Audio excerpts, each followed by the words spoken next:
السلام عليكم ورحمة الله وبركاته. الحمد لله رب العالمين حمدا كثيرا طيبا مباركا فيه مباركا عليه، وأشهد أن لا إله إلا الله وحده لا شريك له، وأشهد أن محمدا عبده ورسوله صلى الله عليه وعلى آله وأصحابه أجمعين. أما بعد، فهذا اليوم هو اليوم التاسع من شهر ذي القعدة من عام 1445 من هجرة النبي صلى الله عليه وسلم. تجمعنا مناسبة من أطيب ما تكون وموضوع من أحسن ما يكون. En ce jour du 9 du mois de Dhul Qa'dah de l'an 1445 de l'hégire du prophète Mohammed sallallahu alayhi wa sallam, correspondant au 17 mai 2024, nous voici réunis afin de traiter un sujet très important, beaucoup plus important qu'on le pense, comme vous allez le voir et le découvrir, incha'Allah ta'ala. Nous sommes, comme je le disais, le 9 du mois de l'hégire, appelé Dhul Qa'dah. Dans très exactement un mois, un événement extraordinaire se déroulera. Un événement qui réunira les musulmans du monde entier sur une seule et même terre, avec un seul et même objectif. Cet événement ne fait distinction entre aucun blanc et noir, entre aucun arabe et non arabe.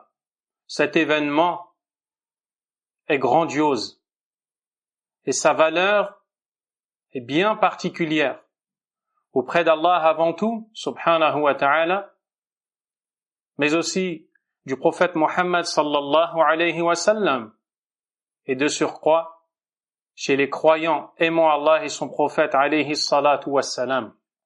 Cet événement, c'est le grand pèlerinage à la Mecque, tant attendu depuis bon nombre d'années par un bien grand nombre de personnes qui vont s'efforcer de dépenser de leurs biens, sacrifier de leur temps, se déplacer, laissant derrière eux femmes et enfants, laissant derrière eux occupations professionnelles, problèmes personnels, pour se diriger dans une terre sainte, dans un endroit sacré, Mecca, la Mecque, cette terre bénie où se situe la Kaaba, Baytullah subhanahu wa ta'ala, la maison d'Allah azza wa jal. En vue d'accomplir le pèlerinage à la Mecque, qui représente un des fondamentaux de l'islam, un des 5 piliers sur lesquels est basée la religion d'Allah azza wa jal. Le prophète sallallahu alayhi wa sallam nous enseigne cela clairement quand il nous enseigne que l'islam est basé sur 5 piliers, parmi lesquels le pèlerinage à la Mecque, pour celui qui en a la capacité physique et financière. Le pèlerinage à la Mecque, chers croyants qui écoutez, chers musulmans et musulmanes, que vous soyez des futurs pèlerins pour cette saison, ou des gens qui se projettent dans les années à venir, si Allah leur prête vie et leur accorde moyens et subsistance, ou encore, si vous êtes des simples musulmans, attirés par ce titre, attirés par le sujet traité, désirant savoir de quoi nous allons parler, eh bien, je vous demande de vous concentrer et d'écouter attentivement ce qui va suivre dans cette série d'interventions qui a été intitulée « Prépare ton cœur pour le voyage de la vie ». Le voyage de la vie est le grand pèlerinage à la Mecque. Et pourquoi préparer son cœur? Sachez tout d'abord que le pèlerinage, le Hajj, fait partie des immenses actes d'adoration par lesquels les cœurs se réforment. Il en est ainsi car le pèlerinage contient en lui les actions des cœurs les plus importantes. Car en effet, Allah subhanahu wa ta'ala nous demande d'œuvrer dans son chemin, de faire de bonnes actions. Et très souvent, l'un d'entre nous ne pense qu'à une chose, les actions apparentes, prière, jeûne, aumône, pèlerinage, umrah, et ainsi de suite. Des actions importantes qui ont bien sûr toute leur importance. Mais en dessous de cela, il y a d'autres actions qui sont bien plus importantes encore. Ce sont les actions du cœur. Car en réalité, derrière chaque action apparente, il doit y avoir une action du cœur. Et c'est elle le moteur qui va te pousser à agir. Ainsi, pour te préparer à l'adoration d'Allah, c'est ton cœur avant tout que tu dois préparer. Ta prière est une action physique en apparente, mais en réalité, elle renferme dans ton cœur beaucoup de choses. L'humilité devant Allah, son amour, sa vénération, la sincérité, la crainte, l'espoir en sa miséricorde, la confiance en lui, la soumission. Toutes ces choses-là émanent du cœur. On les appelle les actes du cœur. Pour avoir un pèlerinage à la Mecque accompli comme il se doit, il te faut préparer ton cœur.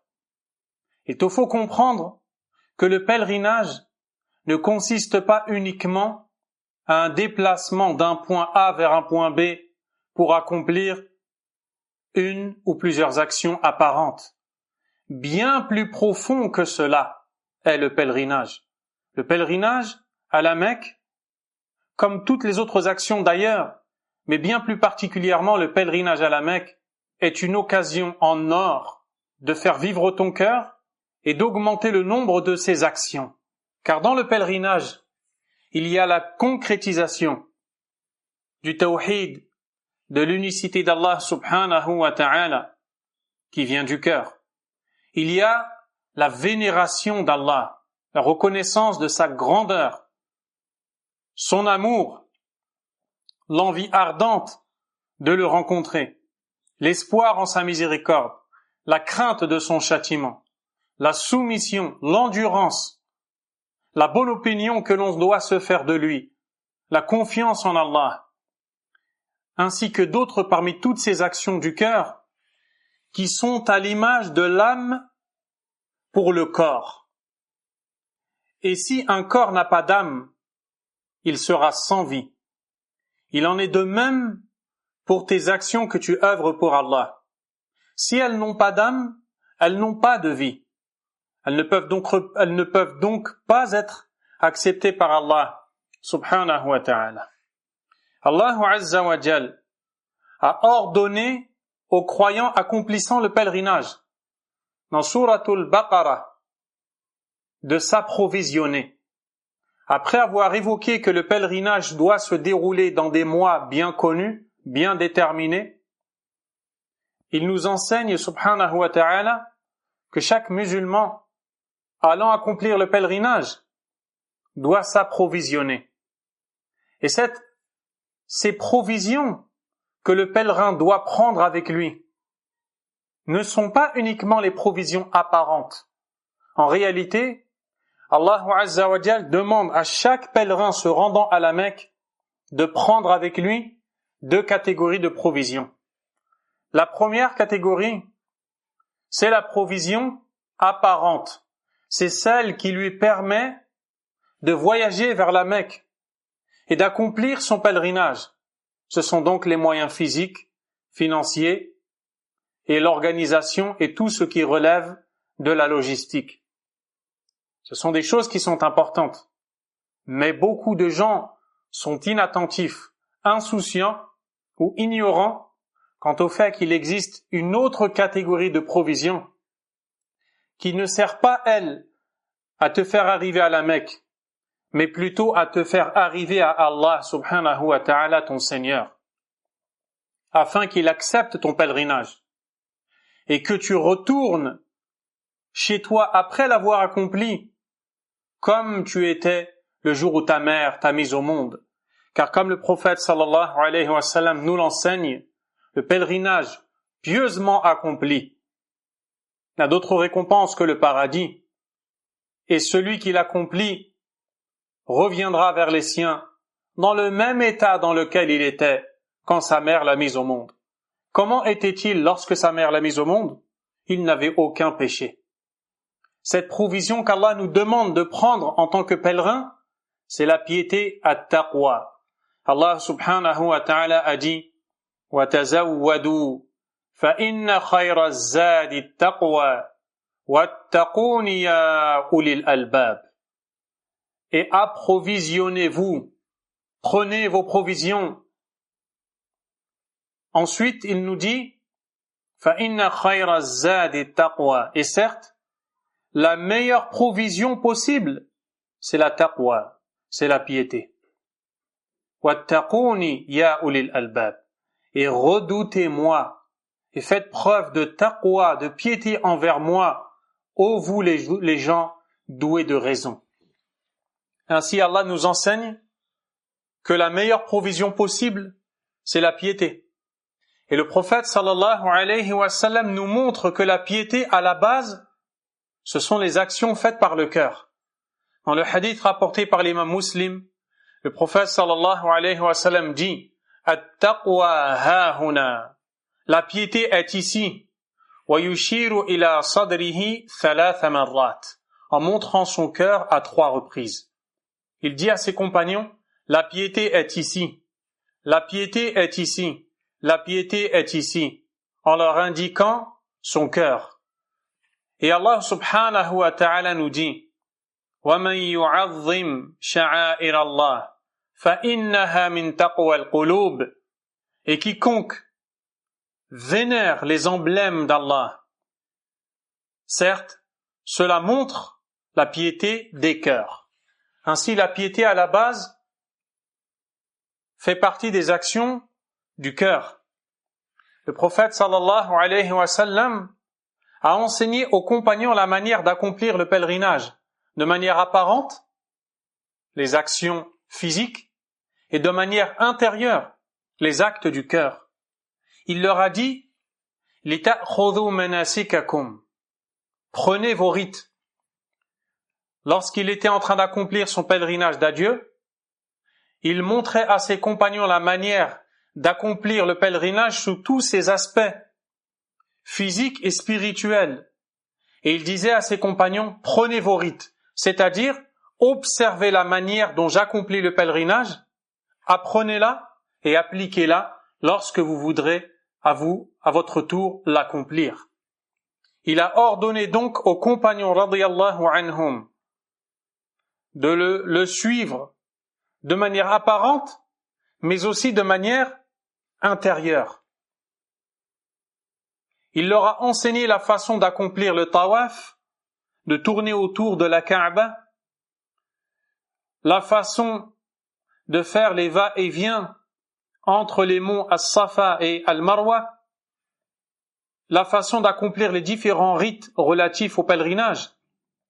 Et en même temps, il leur a enseigné dans quel état doit être le croyant, le pèlerin qui accomplit ce pèlerinage pendant qu'il fait cette adoration, pendant qu'il tourne autour de la Kaaba, en vénérant son Seigneur, avec un cœur plein d'amour, humilité, de crainte, avec des yeux inondés de larmes, et bien d'autres actions du cœur encore que le prophète sallallahu alayhi wa sallam leur a enseigné. Et celui qui médite sur les récits du prophète alayhi salatu wassalam verra que les compagnons ont décrit la manière apparente et intérieure d'accomplir le pèlerinage.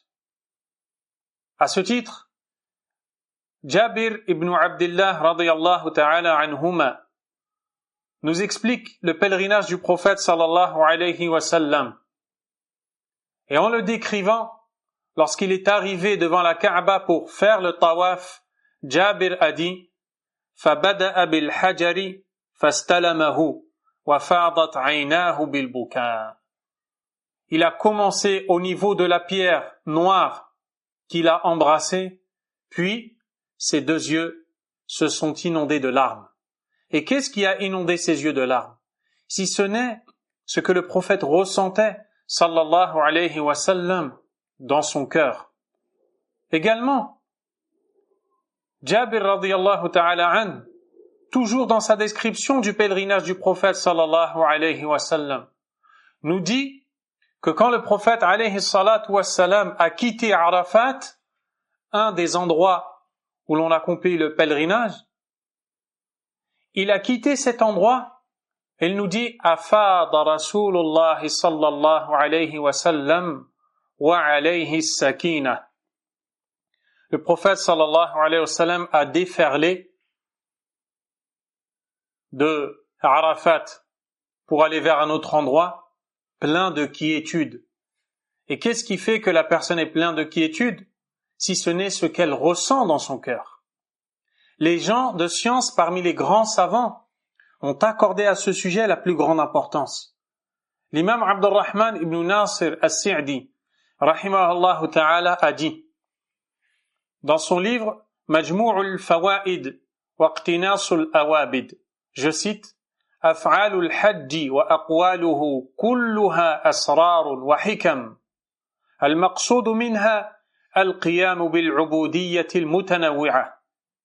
Tous les actes du pèlerinage ainsi que les paroles à y prononcer renferment des secrets et sagesses dont l'objectif est, écoutez bien, c'est très important, dont l'objectif est de diversifier la servitude que l'on doit manifester à Allah subhanahu wa ta'ala. Il nous dit ensuite wal ikhlasu lil ma'boud fal hajju mabnahu ala al hubbi wal ikhlasi wat tawhidi wat thana'i wal dhikri lil hamid al majid fa innama shuri'at al manasik li iqamati dhikrillah. Il y a dans le pèlerinage le fait de varier, de diversifier les formes de servitude, c'est-à-dire les actes de dévotion, la crainte d'Allah, l'amour, la bonne opinion d'Allah, la confiance en Allah. À travers toutes les actions légiférées dans le pèlerinage, il y a derrière celles-ci tous ces objectifs voulus, de faire vivre son cœur, de faire vibrer son cœur par la servitude, par la dévotion, par l'adoration du Seigneur des mondes, subhanahu wa ta'ala, par la sincérité envers l'adoré. Car le pèlerinage est basé sur l'amour, la sincérité, l'unicité d'Allah et ses éloges. D'ailleurs, tous les rites n'ont été prescrits que pour évoquer le nom d'Allah, subhanahu wa ta'ala. Fin de citation.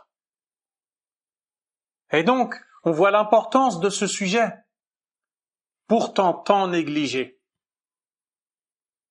J'aimerais dire, par peu de pèlerins, mais ce serait faux, par un très grand nombre de pèlerins, si ce n'est pas par la plupart des pèlerins, qu'Allah nous en préserve et qu'Allah nous guide. Et à travers toutes ces années, où Allah Azza wa Jalla a facilité l'accomplissement du pèlerinage, et la rencontre de plusieurs personnes, une conclusion sans aucun doute s'est faite. Elle est la suivante. Beaucoup de pèlerins ne savent pas quel est l'objectif de leur pèlerinage. Et c'est l'une des plus grandes raisons pour lesquelles ils ne réussissent pas leur pèlerinage. Ils n'arrivent pas à endurer les contraintes rencontrées au cours du pèlerinage. Et n'arrivent pas à savourer les moments tous aussi précieux les uns que les autres pendant le pèlerinage. La réalité du pèlerinage pieusement accompli, celui qui n'a d'autre récompense que le paradis et qui te fait revenir chez toi comme le jour où ta mère t'a mis au monde, c'est celui dans lequel le pèlerin met en pratique 2 choses. La première, la sincérité envers Allah. Il ne fait ce pèlerinage qu'à la recherche de plaire à Allah, de la satisfaction d'Allah Azza wa Jal. Rien d'autre que cela ne le pousse à accomplir le pèlerinage.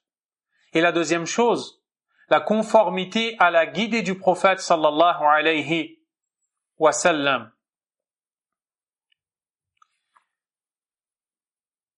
Il doit être sincère et suivre le prophète alayhi as-salatu was-salam. Parce qu'il y a 2 choses dans le pèlerinage, les actions apparentes et les actions intérieures. Les actions apparentes, comme porter le vêtement de sacralisation, tourner autour de la Kaaba, se tenir debout le jour de Arafat à invoquer Allah Azza wa Jal, mais il y a aussi les actions intérieures, comme l'amour d'Allah, la vénération d'Allah, la soumission à Allah subhanahu wa ta'ala. Avoir des manquements et des défaillances dans l'une de ces 2 choses, les actions apparentes ou les actions intérieures, nul doute que cela entraîne la faiblesse du pèlerinage, la faiblesse de la récompense, et peut-être même, qu'Allah nous en préserve, l'invalidité du pèlerinage.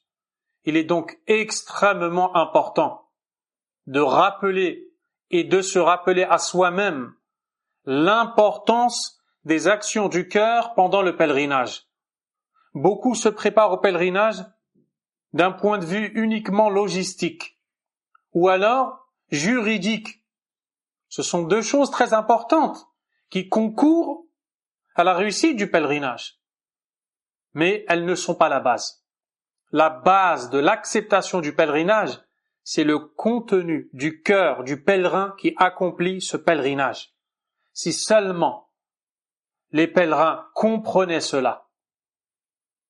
Car beaucoup de gens parmi les musulmans pensent que les actions du cœur, comme l'amour, l'espoir, la crainte, la sincérité, la véracité, la soumission, sont des actes simplement méritoires qui entraînent une récompense gagnée par le musulman qui les met en pratique, mais dont l'absence n'entraîne pas de diminution ni annulation des œuvres du musulman. Pour ces gens-là, la récompense complète de l'adoration n'est gagnée que quand elle est faite complètement en apparence. Et pour eux, dès lors que la personne fait ce qui lui est demandé en temps et en heure, en bonne et due forme, si on peut le dire ainsi, sans pour autant être concentré sur les actions du cœur, pour eux, c'est suffisant pour se voir donner la grande récompense. Cette conception est fausse et elle est erronée, car toutes les adorations ont 2 côtés. Apparent, ce sont les actions des membres du corps, et intérieur, ce sont les actions du cœur. Et les 2 choses sont importantes. Avoir des manquements dans l'une des 2 revient à avoir des manquements dans l'objectif recherché et dans la récompense espérée. Plus encore en réalité lorsqu'il s'agit des manquements dans les actions du cœur. Tu vas faire ton pèlerinage, tu apportes avec toi ta valise, tes bagages, tu t'es bien organisé et tu as avec toi le livre qui t'enseigne toutes les actions à accomplir de A à Z, conforme à la sunna du prophète sallallahu alayhi wa sallam. Mais ton cœur est vide. Tu es distrait de ce que ton cœur doit ressentir et avoir en lui lors de l'accomplissement du pèlerinage. Ton pèlerinage n'est pas fait comme il se doit. Ce n'est pas ça le pèlerinage du prophète alayhi salatu wassalam, mais c'est plutôt le pèlerinage du corps et du cœur. L'imam Ibn Taymiyyah rahimahullah ta'ala, traitant le sujet de la place occupée par les actions du cœur, nous dit, je cite, وَهِيَ مِنْ أُصُولِ الْإِيمَانِ. Les actions du cœur font partie des fondements de la foi. وقواعد الدين et des bases de la religion. مثل محبة الله ورسوله comme l'amour pour Allah et son messager صلى الله عليه وسلم والتوكل على الله وإخلاص الدين له comme la confiance que l'on place en Allah subhanahu wa ta'ala et la sincérité envers lui والشكر له والصبر على حكمه la reconnaissance envers Allah, l'endurance devant son décret, والخوف منه والرجاء له la crainte et l'espoir en lui. Et ensuite il dit هذه الأعمال جميعها واجبة على جميع الخلق. Toutes ces actions-là sont obligatoires à chaque créature. باتفاق أئمة الدين. Et cela à l'unanimité des imams de la religion. Il n'y a pas de divergence dans ce sujet-là. Ainsi, les actions du cœur sont très importantes. Parmi ça, il y a des points à savoir. Premièrement, lorsque le pèlerin qui accomplit son hajj est véridique dans son adoration et dans ses actions du cœur, eh bien, ces actions du cœur qu'il œuvre seront pour lui une aide très grande à accomplir le pèlerinage comme il se doit. Quelqu'un qui vient faire le pèlerinage avec amour pour Allah subhanahu wa ta'ala, avec crainte de son châtiment, avec espoir en sa miséricorde, avec une bonne opinion de son Seigneur, avec envie ardente de se rapprocher de lui, nul doute qu'il va s'appliquer dans les actions apparentes. Nul doute qu'il va s'efforcer de suivre la sunna autant que celle-ci apparaîtra devant lui. Et également, cela va l'aider à délaisser les interdits pendant le pèlerinage, à délaisser tout ce qui est haram, tout ce qui est un péché. Il va surveiller sa langue. Il ne va pas dire ce qu'Allah ne voudrait pas qu'il entende de lui, surtout dans cet état de sacralisation en plein pèlerinage. Il va surveiller son regard et ne va pas observer avec ses yeux l'interdit. Pourquoi? Parce que ce qu'il y a dans son cœur comme action va le pousser à se concentrer, à faire et à dire tout ce qui plaît à Allah subhanahu wa ta'ala. L'imam Ibn Taymiyyah rahimahullah ta'ala nous montre que les actions du cœur aident à la réforme du corps en disant إذا حسنت السرائر أصلح الله الظواهر. Si le fort intérieur est réformé, alors Allah réformera l'apparent. Si tu veux que ton apparent soit réformé, qu'est-ce que c'est ton apparent? Tes adorations, ta façon d'être, ton comportement, eh bien c'est d'abord l'intérieur qui doit être réformé. Car l'extérieur est le miroir de l'intérieur. Il dit ensuite فَإِنَّ اللَّهَ مَعَ الَّذِينَ اتَّقَوْا وَالَّذِينَ هُمْ مُحْسِنُونَ. Car certes, Allah est avec ceux qui font preuve de piété et ceux qui sont bienfaisants. Ainsi, si le pèlerin qui accomplit le hajj met en œuvre les actions apparentes et cachées, il verra son pèlerinage accompli et gagnera tout ce qui en découle comme récompense promise par Allah subhanahu wa ta'ala. Deuxième chose, la véracité dans l'adoration d'Allah à travers les actions du cœur est une grande aide à la réforme de la personne après son pèlerinage et au retour vers sa maison, son pays et sa famille.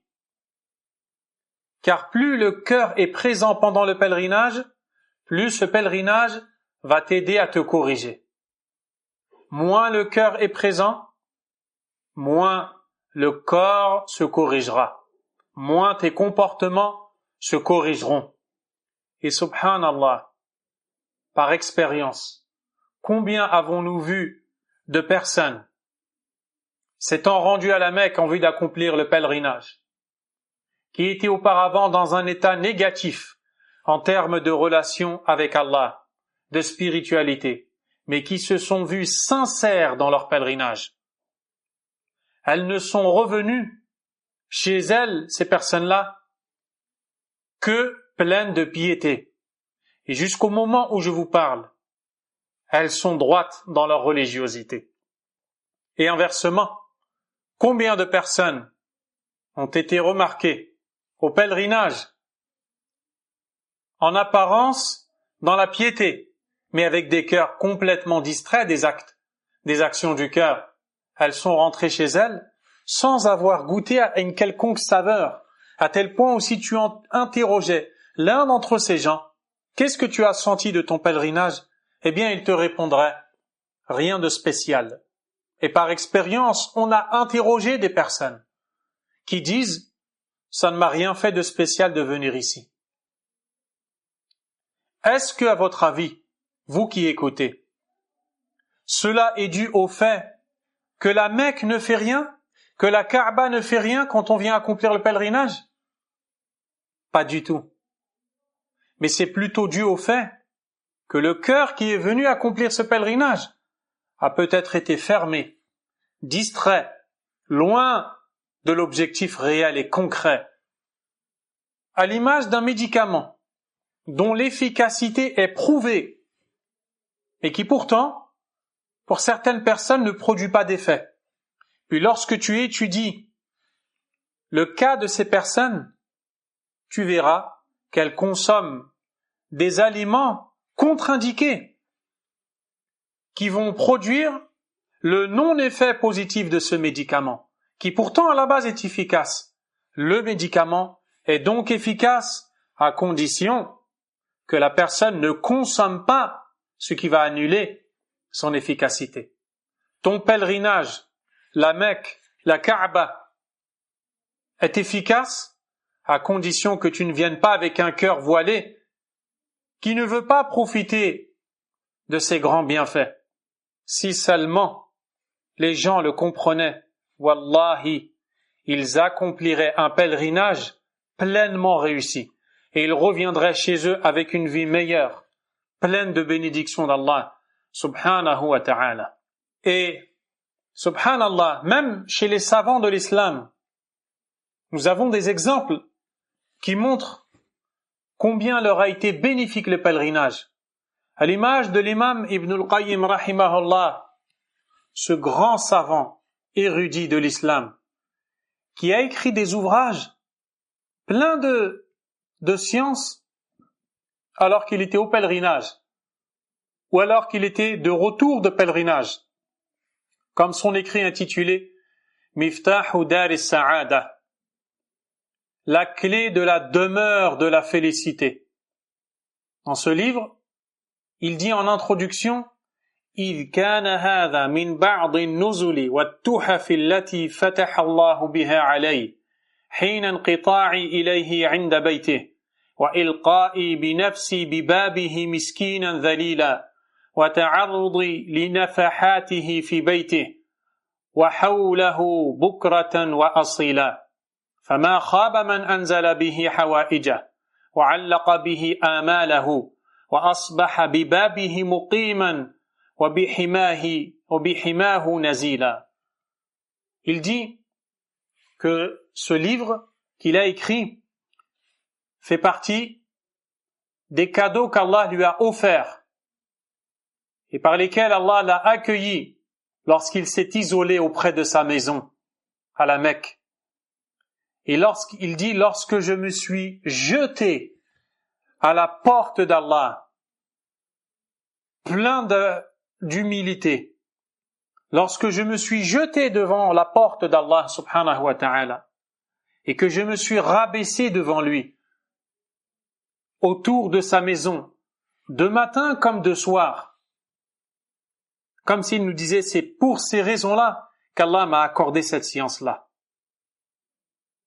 Il dit ensuite, ne perdra jamais quelqu'un qui présente tous ses besoins à Allah et qui accroche tous ses espoirs à lui et qui s'accroche devant la porte d'Allah subhanahu wa ta'ala.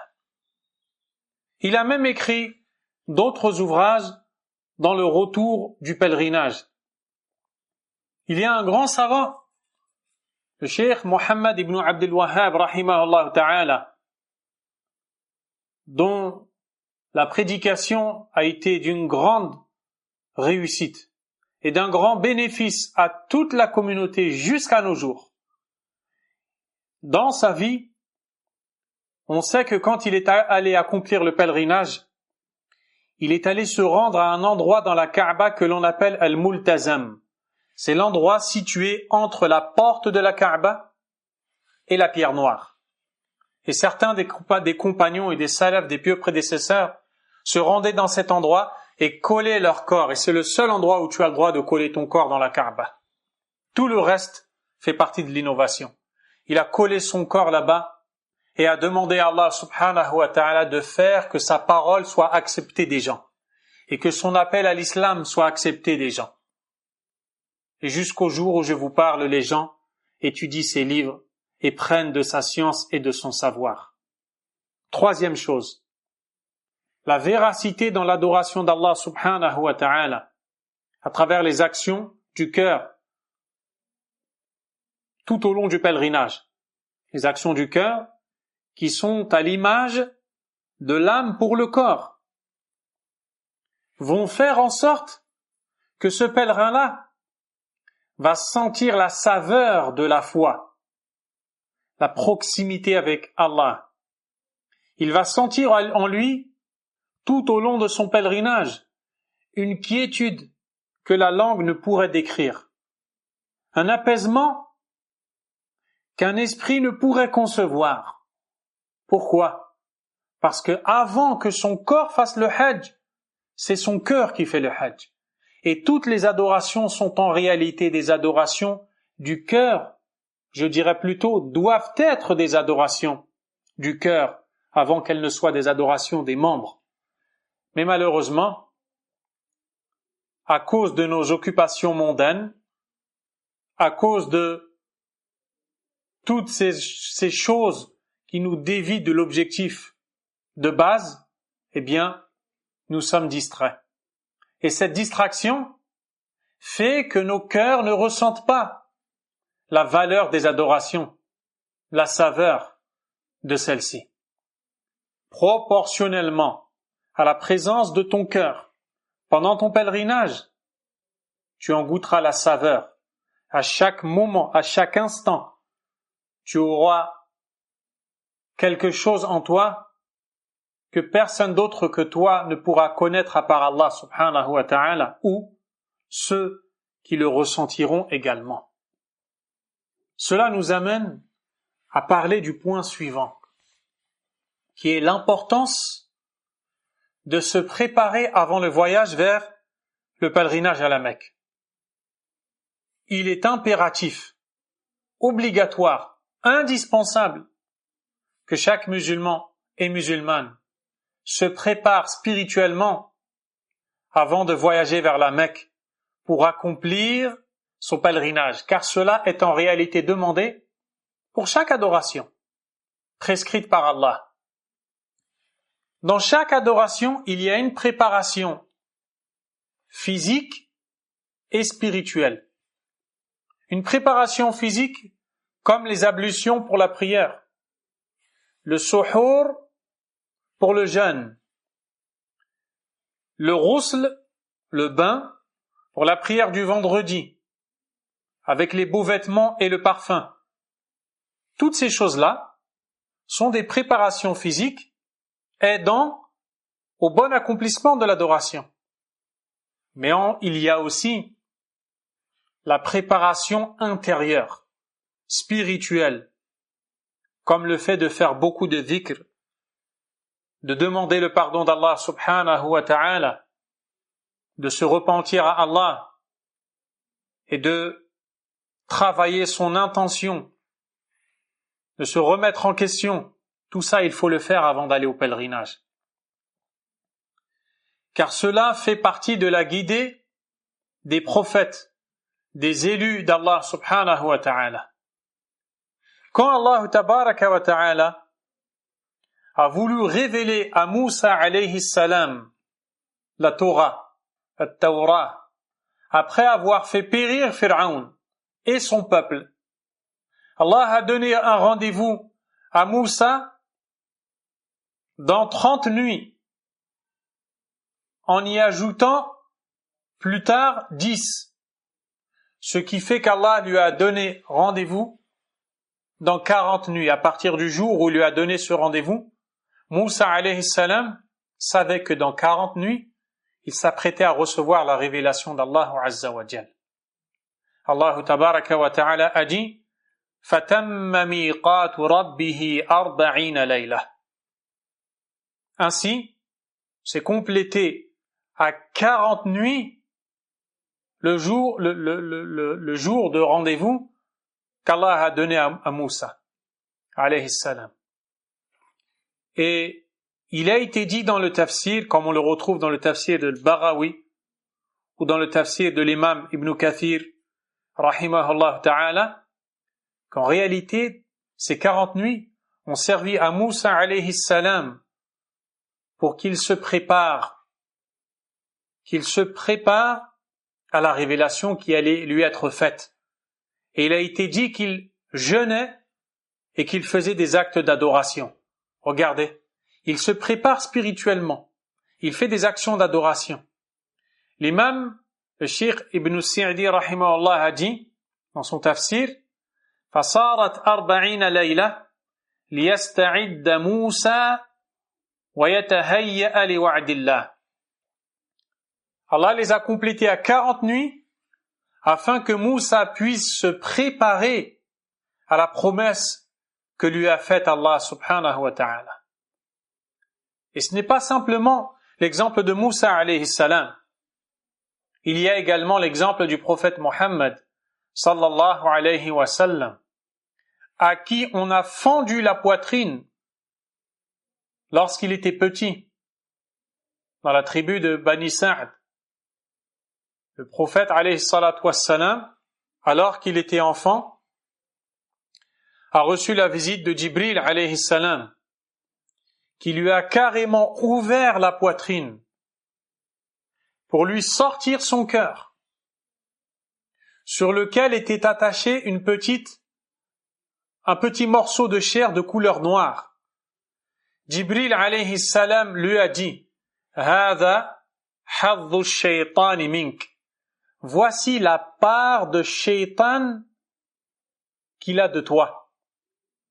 Puis Jibril alayhi salam a sorti donc le cœur du prophète alayhi salatu wassalam, il l'a nettoyé dans un récipient en or avec de l'eau de Zamzam.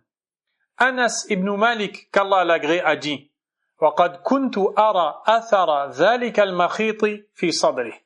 Et je voyais encore les traces de sa poitrine recousue sur sa poitrine. Et ce hadith est rapporté par l'imam Muslim, qui fait partie, dont le recueil fait partie des livres les plus authentiques. Il y a également eu une seconde fois où le prophète sallallahu alayhi wa sallam va recevoir la visite de Jibril, qui va encore une fois lui ouvrir la poitrine et lui sortir son cœur. Cela est rapporté par l'imam al-Bukhari et Muslim lors de la nuit du voyage nocturne. Jibril est venu à lui, alayhi salatu wassalam, avec un récipient rempli de sagesse et de foi qu'il a déversé dans la poitrine du prophète sallallahu alayhi wa sallam. Tout cela en préparation à ce qui allait être vu par le prophète alayhi salatu wassalam. L'imam Ibn Hajar rahimahullah ta'ala a dit ثم وقع شق الصدر عند إرادة العروج إلى السماء ليتأهب للمناجاة. Puis, encore une fois, on a ouvert la poitrine du prophète sallallahu alayhi wa sallam lorsqu'Allah a voulu lui faire le voyage et l'ascension nocturne, afin qu'il se prépare à la discussion qu'il allait avoir avec Allah, subhanahu wa ta'ala. Et comme le pèlerinage fait partie des grandes adorations, il est impératif et indispensable que le pèlerin prépare son cœur avant qu'il ne se rende à la Mecque. Et ceci par plusieurs moyens. Premièrement, par un repentir sincère et véridique, avec l'abondance de dhikr, d'évocation d'Allah, de demande de pardon. Et les conditions de ce repentir sont les suivantes. Lorsqu'il s'agit de péchés commis dans la relation entre Allah Azza wa Jal et son serviteur, il faut le délaissement de péché, le regretter et avoir la ferme intention de ne pas recommencer.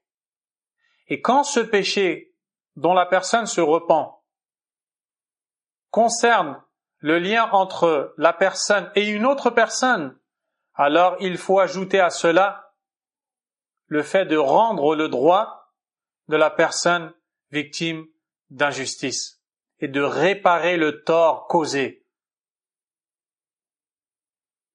Ça, c'est la première chose, le repentir. La deuxième chose, se rendre compte de la valeur des mérites du pèlerinage et de ce qui en découle comme très grande récompense. Car lorsque tu connais la valeur du pèlerinage, sans nul doute, tu vas avoir une grande envie de l'accomplir. Lorsque tu sais ce qu'a dit le prophète sallallahu alayhi wa sallam, quand, en enseignant à ses compagnons, il leur dit, dans le hadith rapporté par l'imam Muslim et par l'imam al-Bukhari et Muslim d'après Abu Hurayra radiyallahu anhu, man hajja lillah falam yarfuth wa lam yafsuq raja'a ka yawmi waladathu ummuh. Celui qui accomplit son pèlerinage pour Allah, sans approcher son épouse ni avoir de rapport avec elle, sans acte de désobéissance, il reviendra de son pèlerinage comme le jour où sa mère l'a mis au monde. Celui qui sait que le prophète sallallahu alayhi wa sallam a dit, dans le hadith rapporté par l'imam al-Bukhari, wal hajjul mabrur laysa lahu jaza'un illa al-jannah.